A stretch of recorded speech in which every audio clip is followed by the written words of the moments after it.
আপনি কি জানেন মাত্র ৩ মিনিটে তৈরি হওয়া এই ইনস্ট্যান্ট নুডলসের পেছনে আছে কোটি কোটি ডলারের বিশাল কারখানা আর অবিশ্বাস্য প্রযুক্তি?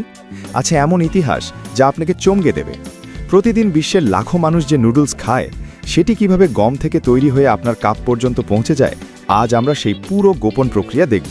ইনস্ট্যান্ট নুডলস সবচেয়ে বেশি খাওয়া ফাস্ট ফুডগুলোর মধ্যে একটি। প্রতি বছর সারা বিশ্বে billion billion cup instant noodles তৈরি হয়। শুধু যুক্তরাষ্ট্রেই বছরে ৩ বিলিয়নের বেশি ইউনিট উৎপাদন করা হয়। ইনস্ট্যান্ট নুডলসের গল্প শুরু হয় দ্বিতীয় বিশ্বযুদ্ধের পর জাপানে। তখন দেশটিতে প্রচণ্ড খাদ্য সংকট ছিল। মানুষকে ক্ষুধা থেকে বাঁচাতে সরকার আমদানি করা গম বেশি খেতে উৎসাহ দিচ্ছিল। ঠিক সেই সময় মোমোফুকু আন্দো নামের এক দূরদর্শী উদ্যোক্তা লাখো মানুষের জন্য সহজ, সস্তা এবং দ্রুত খাবারের উপায় খুঁজতে শুরু করেন। ১৯৫৮ সালে নিজের ছোট্ট একটি ঘরে অনেক পরীক্ষা নিরীক্ষার পর তিনি একটি অসাধারণ উপায় বের করেন। প্রথমে নুডলস রান্না করা হয়, তারপর সেটিকে মুরগির স্যুপের স্বাদে ভিজিয়ে তেলে ভাজা হয়। এতে নুডলসের ভেতরের পানি বের হয়ে যায় এবং ভেতরে ছোট ছোট ফাঁকা জায়গা তৈরি হয়। পরে যখন এর উপর গরম পানি ঢালা হয়, তখন কয়েক মিনিটের মধ্যেই নুডলস আবার নরম হয়ে যায়। এভাবেই তৈরি হয় বিশ্বের প্রথম ইনস্ট্যান্ট চিকেন নুডলস। সবকিছু শুরু হয় কাঁচামাল আনার মাধ্যমে।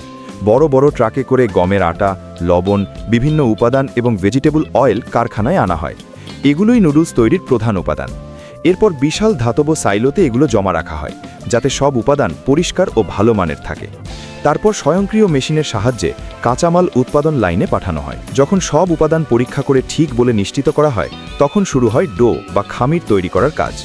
বড় বড় মিক্সারে গমের আটা, বিশুদ্ধ পানি, লবণ এবং একটি বিশেষ ক্ষারীয় তরল মেশানো হয়। এই তরলটিকে বলা হয় কানসুই। কানসুই খুব গুরুত্বপূর্ণ। এটি নুডলসকে শক্ত ও টানটান করে, একই সঙ্গে নুডলসকে হালকা হলুদ রঙও দেয়। সব উপাদান সঠিক পরিমাণে মেশানোর পর বড় বড় মেশিন অনেকক্ষণ ধরে ডো মাখতে থাকে, যতক্ষণ না এটি মসৃণ, শক্ত এবং ইলাস্টিক হয়। এরপর এই ডোকে ১৫ থেকে ৩০ মিনিট পর্যন্ত বিশ্রাম দেওয়া হয়। এতে ডোয়ের ভেতরে পানি সমানভাবে ছড়িয়ে পড়ে এবং গ্লুটেন শক্ত হয়, ফলে নুডলস আরও মজবুত হয়। বিশ্রাম শেষ হলে ডোকে নুডলসের রূপ দেওয়া শুরু হয়। প্রথমে বড় বড় স্টিলের রোলারের সাহায্যে ডোকে পাতলা করা হয়। প্রতিবার রোলারের ভেতর দিয়ে যাওয়ার পর এটি আরও পাতলা হতে থাকে। শেষে এটি মাত্র কয়েক মিলিমিটার পুরু একটি পাতলা শীটে পরিণত হয়।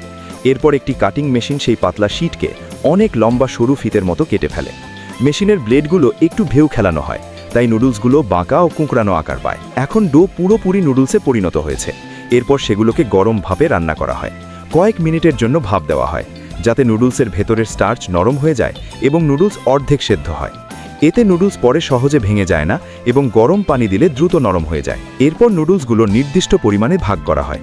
প্রতিটি অংশ ঠিক সেই মাপেই কাটা হয়, যেন তা সহজে কাপ বা প্যাকেটের ভেতরে রাখা যায়। এরপর শক্ত বাতাস দিয়ে সেগুলোকে চাপ দিয়ে নির্দিষ্ট আকারে বানানো হয়। কিন্তু এই সময়ও নুডলসের ভেতরে অনেক পানি থাকে, তাই দীর্ঘদিন ভালো রাখার জন্য এগুলো শুকাতে হয়। সবচেয়ে বেশি ব্যবহৃত উপায় হলো গরম তেলে দ্রুত ভাজা।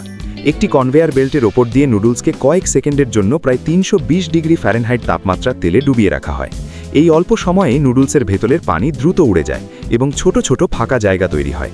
এই কারণেই পরে গরম পানি দিলে মাত্র ৩ মিনিটের মধ্যে নুডলস আবার নরম হয়ে যায়। তেল থেকে বের করার পর অতিরিক্ত তেল ঝরিয়ে ফেলা হয় এবং ঠান্ডা বাতাস দিয়ে নুডলস ঠান্ডা করা হয়, কারণ তখনও এগুলো খুব গরম এবং ভঙ্গুর থাকে। এরপর প্রতিটি নুডলস পরীক্ষা করা হয়, দেখতে হয় সেগুলো ঠিক আকারে আছে কিনা।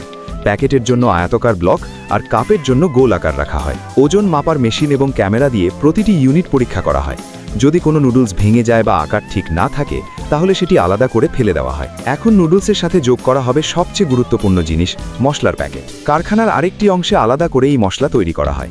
বড় বড় মিক্সারে লবণ, স্বাদ বাড়ানোর উপাদান, মাংস বা সবজির গুঁড়া, চিনি এবং বিভিন্ন মশলা মেশানো হয়। স্বাদ অনুযায়ী এতে শুকনো পেঁয়াজ, রসুন, গাজর, ভুট্টা বা পেঁয়াজ পাতাও যোগ করা হয়। এগুলো নুডলসকে আরও সুগন্ধি এবং সুস্বাদু করে তোলে। সবকিছু ভালোভাবে মেশানোর পর ছোট ছোট প্যাকেটে ভর্তি করা হয়।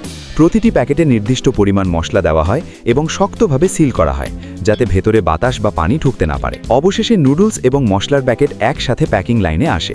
মেশিন প্রতিটি নুডলস ব্লককে তার নির্দিষ্ট কাপ বা প্যাকেটের ভেতরে রাখে। কাপ নুডলস হলে শুকনো সবজিগুলো নুডলসের ওপরেই দিয়ে দেওয়া হয়। তারপর ঢাকনা লাগিয়ে পুরো কাপ বা প্যাকেট ভালোভাবে সিল করা হয়। এতে নুডলস অনেক মাস পর্যন্ত ফ্রিজ ছাড়াই ভালো থাকে। সবশেষে কাপ বা প্যাকেটগুলো বড় কার্টুনের ভেতর ভরা হয়, গুদামে রাখা হয় এবং সেখান থেকে সারা বিশ্বের দোকান এবং সুপারমার্কেটে পাঠিয়ে দেওয়া হয়। এই পর্দার পেছনের গল্প যদি আপনার ভালো লেগে থাকে, তাহলে সাবস্ক্রাইব করতে ভুলবেন না, কারণ সামনে আরও অনেক সাধারণ জিনিসের অসাধারণ গল্প নিয়ে আমরা আবার ফিরে আসব। সে পর্যন্ত ভালো থাকুন, সুস্থ থাকুন।